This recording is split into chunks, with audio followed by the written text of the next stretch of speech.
mengajarkan kalian materi matematika kelas 5 tentang statistika. Di video kali ini adalah bagian kedua dari materi sebelumnya. Kalau kalian belum melihat videonya, kalian bisa klik linknya di description box ya. Nah, materi statistika ini masih tentang pengumpulan data, namun di sini Bu Guru akan ajarkan kalian tentang teknik isian singkat, teknik angket, dan teknik catat langsung. Namun sebelum kita memulai video hari ini dan belajar bersama Bu Guru, marilah kita berdoa terlebih dahulu ya. Oke. Kita langsung aja ke materinya, yaitu macam-macam pengumpulan data. Ini adalah bagian kedua ya. Yang ketiga, tekniknya adalah teknik isian singkat. Karena sebelumnya di bagian pertama kita sudah belajar teknik tes dan teknik wawancara. Maka yang ketiga adalah teknik isian singkat. Diperhatikan baik-baik ya anak-anak. Isian singkat adalah pengumpulan data dengan lembar isian, yaitu dengan cara masing-masing orang yang mengisi lembar isian tersebut. Hasilnya kemudian dikumpulkan. Langkah pertama, kita harus membuat pertanyaan dulu nih di selembar kertas, lalu diperbanyak untuk sejumlah orang yang ingin ditanyakan oleh kalian. Seperti ini contohnya. Misalnya kalian mau nanya apa nih di lembar isian itu? Pertanyaannya sih bebas. Boleh nama, alamat, tinggi badan, berat badan, dan golongan darah. Atau apapun pertanyaannya, terserah kalian. Karena kalian yang akan mengumpulkan data. Oke? Nah, yang keempat adalah teknik angket. Apa sih teknik angket itu, Bu? Angket adalah lembar isian yang berisi pertanyaan-pertanyaan biasa, disebut juga dengan kuesioner. Ayo, sudah ada yang pernah mengisi angket atau kuesioner? Nah, biasanya pertanyaannya itu bisa pertanyaan terbuka maupun pernyataan tertutup. Nah, pilihan jawabannya itu juga bisa dengan pilihan yang setuju atau tidak setuju. Lalu bisa juga dengan interval angka, misalnya 5, 4, 3, 2, 1. Atau bisa juga dengan kata-kata, misalnya sangat setuju, setuju, tidak setuju, sangat tidak setuju.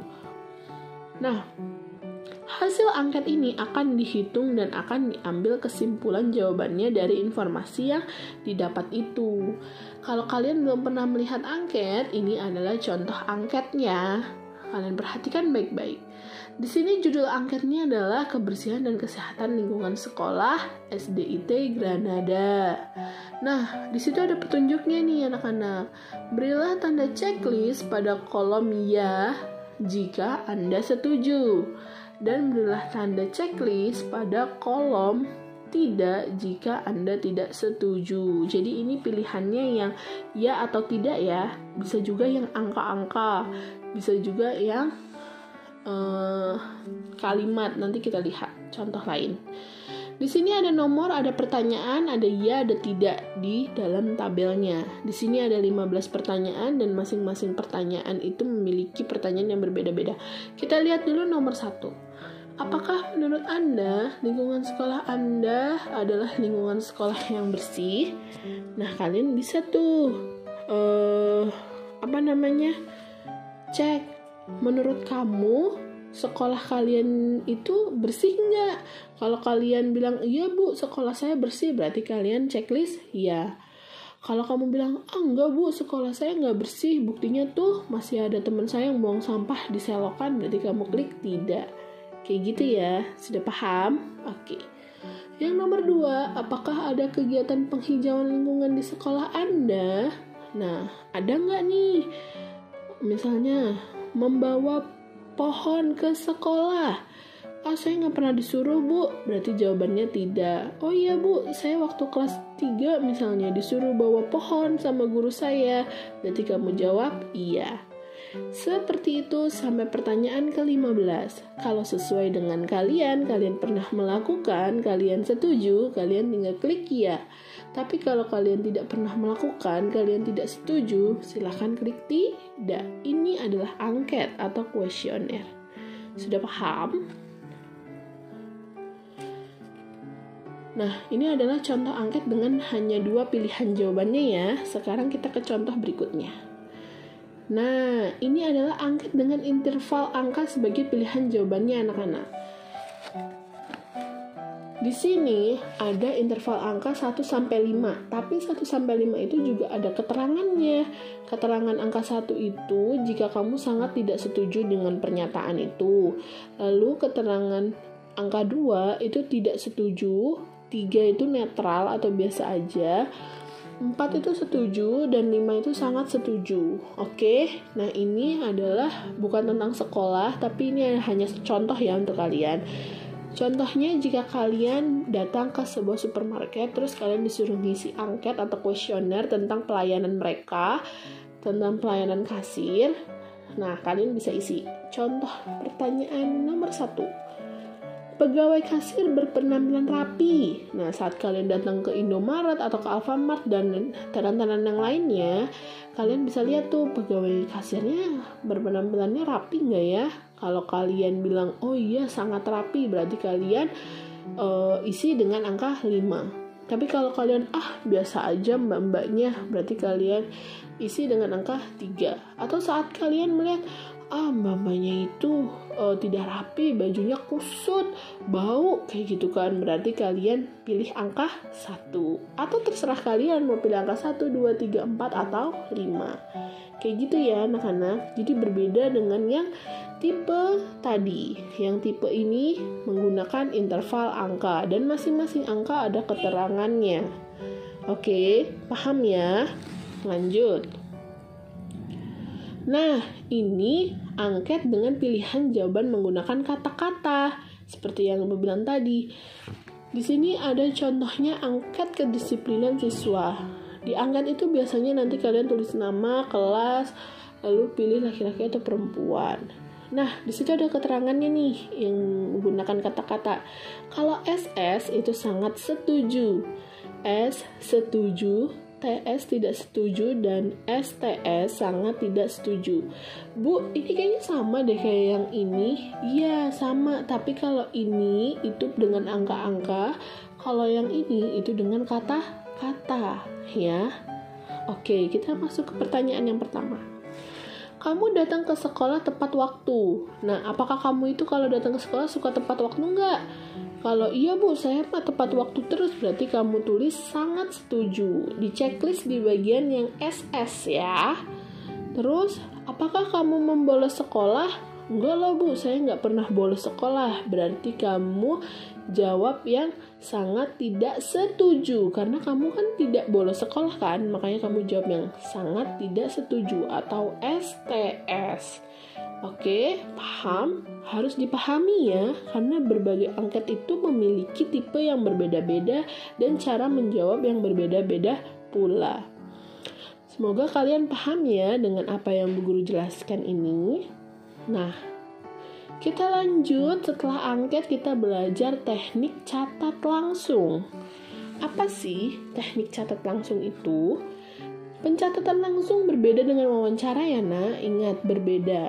Jika wawancara kalian perlu menyiapkan daftar pertanyaan dulu, nah di catat langsung ini biasanya dilakukan berdasarkan pengukuran atau pengamatan, jadi langsung. Dan hasil pengukuran serta hasil pengamatan yang dicatat itu langsung ditulis hasilnya. Contohnya, saat kalian mengukur tinggi badan dan berat badan, kan saat teman kalian naik ke timbangan, kalian langsung dapat hasilnya. Misalnya 25 kilo, langsung kalian tulis 25 kilo. Itu adalah teknik catat langsung. Kalian tidak perlu bertanya kepada orangnya, kalian tidak perlu membuat daftar pertanyaannya, tapi dengan mengamati dan mengukur langsung, kalian langsung dapat jawabannya. Oke. Nah, tapi sebelum melakukan pengamatan biasanya kita membuat tabel dulu nih agar mudah dan datanya itu bisa langsung dimasukkan ke tabelnya sehingga rapih nanti datanya. Kayak gitu. Contohnya kayak gini. Nah, saat kamu mengukur berat badan dengan teknik catat langsung, kamu buat dulu tabelnya seperti ini. Nomor, nama siswa, berat badan dalam kilogram ya. Misalnya, nomor 1 itu kamu lagi ngukur berat badannya Siti. Berat badannya berapa? Misalnya 26 kilo. Kalau kamu tulis langsung di situ 26 kilo. Benny, berat badannya misalnya 30 kilo. Kamu tulis langsung 30 kilo. Kayak gitu, nak. Mudah kan ya? Oke. Itu adalah teknik catat langsung. Nah, materinya sudah habis nih. Sekarang kita langsung ke latihan 3.7 aja supaya kamu makin paham ya. Jawablah pertanyaan berikut ini. Nah, ini ada pertanyaan nih seperti yang kemarin. Di sini tapi nilai ulangan bahasa Indonesia kelas 5.